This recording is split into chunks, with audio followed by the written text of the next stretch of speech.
Hi friends, welcome to my variety ಅಡುಗೆ channel. ಇವತ್ತು ನಾವು ಟೊಮೊಟೊ ಬೇಳೆ ಸಾರನ್ನ ಮಾಡೋಕ್ಕೆ ಹೋಗ್ತಾ ಇದ್ದೀವಿ.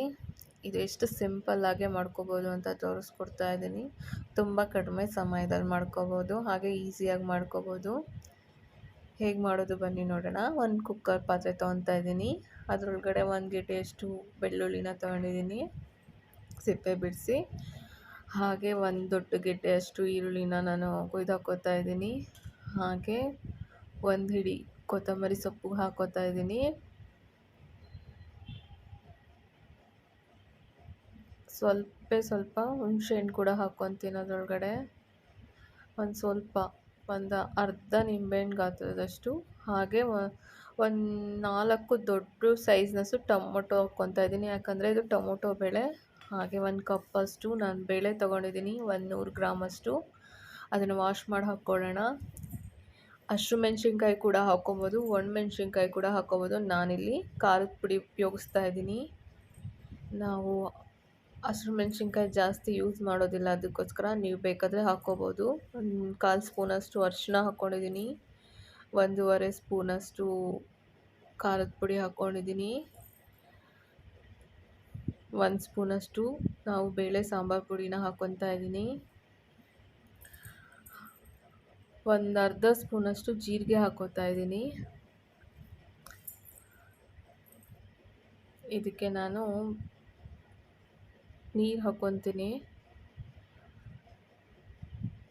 ಒಂದು 4 ಲೋಟದಷ್ಟು, ಯಾಕಂದರೆ ಬೇಳೆ ಹಾಕ್ಕೊಂಡಿದ್ದೀನಿ. ನಾನು ಇದನ್ನು ಬಸ್ಕೊಂಡು ಅದೇ ನೀರನ್ನ ಮತ್ತೆ ಸಾಂಬಾರಿಗೆ ಯೂಸ್ ಮಾಡ್ತೀನಿ, ಅದಕ್ಕೋಸ್ಕರ ಒಂದು 4, ಈಗ ಬೇಳೆ 1 ಕಪ್ ತೊಗೊಂಡಿರೋದ್ರಿಂದ 4 ಕಪ್ಪಷ್ಟು ನೀರು ಹಾಕ್ಕೊಂಡಿದ್ದೀನಿ. ಹಾಗೆ ರುಚಿಗೆ ತಕ್ಕಷ್ಟು ಉಪ್ಪು. ಈಗ ನಾವು ಕುಕ್ಕರ್ನ ಲಿಡ್ನ ಕ್ಲೋಸ್ ಮಾಡ್ಕೊಳ್ಳೋಣ. ಈಗ ಒಂದು 4 ವಿಷಲ್ ಕೂಗಿಸ್ತೀನಿ. 4 ವಿಷಲ್ ಕೂಗಿದ ನಂತರ ಈ ಥರ ನಾನು ಬೇಳೆ ಬಸ್ಕೊಂಡು ಅದನ್ನು ಸ್ಮ್ಯಾಶ್ ಮಾಡ್ಕೊತೀನಿ. ಚೆನ್ನಾಗಿ ಬೇಳೆ ಕೂಡ ಬೆಂದಿದೆ. ಜಾಸ್ತಿ ಕೂಡ ನಾನು ಸ್ಮ್ಯಾಶ್ ಮಾಡ್ಕೊಳ್ಳಲ್ಲ, ಆದಷ್ಟು ಸ್ವಲ್ಪ ದಪ್ಪಗೆ ಸ್ಮ್ಯಾಶ್ ಮಾಡ್ಕೊತೀನಿ. ಹಾಗೆ ವೆರೈಟೀಸ್ ಇದೆ ಬೇಳೆ ಸಾಂಬಾರಲ್ಲಿ. ಇದು ತುಂಬ ಈಸಿಯಾಗಿ ಆಗುತ್ತೆ ಅಂತ ತೋರಿಸ್ಕೊಡ್ತಾ ಇದ್ದೀನಿ. ನಾನು ಇದನ್ನು ಕ್ಲೀನಾಗಿ ಮಸ್ಕೊಂಡು ಬೇಳೆ ಬಸ್ಕೊಂಡಿರೋಂಥ ನೀರು ಕೂಡ ಇದೆ, ಅದನ್ನೇ ಅದಕ್ಕೆ ಹಾಕ್ಕೋತೀನಿ. ಬೇರೆ ನೀರು ಹಾಕ್ಕೊಂಡ್ರೆ ಅಷ್ಟು ಚೆನ್ನಾಗಿರೋದಿಲ್ಲ. ಈಗ ನಾನು ಒಗ್ಗರಣೆಗೆ ಒಂದು ಕಡಾಯಿ ಇಟ್ಕೊಂಡಿದ್ದೀನಿ ಸಣ್ಣದು. ಅದರಲ್ಲಿ ಒಂದು 4 ಟೇಬಲ್ ಸ್ಪೂನಷ್ಟು ಎಣ್ಣೆ ಹಾಕ್ಕೊಂಡಿದ್ದೀನಿ. ಎಣ್ಣೆ ಬಿಸಿ ಆದ ನಂತರ ನಾನು ಇದಕ್ಕೆ ಒಂದು 1/4 ಸ್ಪೂನಿಂದ ಅರ್ಧ ಸ್ಪೂನಷ್ಟು ಸಾಸಿವೆ ಹಾಕ್ಕೊಂಡಿದ್ದೀನಿ.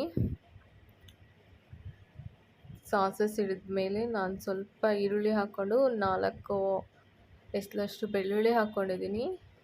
ಅದಾದಮೇಲೆ ಕರಿಬೇವು ಹಾಕ್ಕೊಂಡು ನಮ್ಮ ಒಗ್ಗರಣೆ ಸ್ವಲ್ಪ ಕಲರ್ ಚೇಂಜ್ ಆಗ್ತಿದ್ದಂಗೆ ನಾವು ಅದನ್ನು ತೆಗೆದು ಸಾಂಬಾರು ಒಳಗಡೆ ಹಾಕ್ಕೊಳ್ಳೋಣ.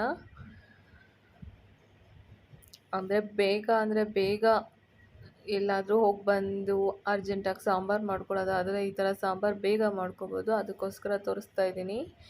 ಈಗ ನಾನು ಒಗ್ಗರಣೆನ ಸಾಂಬಾರು ಒಳಗಡೆ ಹಾಕಿ ಮಿಕ್ಸ್ ಮಾಡ್ತಿದ್ದೀನಿ. ಬೇಕಾದರೆ ನೀವು ಸಾಂಬಾರನ್ನ ಸ್ಟವ್ ಮೇಲೆ ಇಕ್ಕಿ ಕುದಿಸ್ಕೋಬೋದು. ನಾವೇನು ಆ ಥರ ಕುದಿಸ್ಕೊಳ್ಳಲ್ಲ, ಹಾಗೆ ಚೆನ್ನಾಗಿರುತ್ತೆ ತಿನ್ನಲಿಕ್ಕೆ.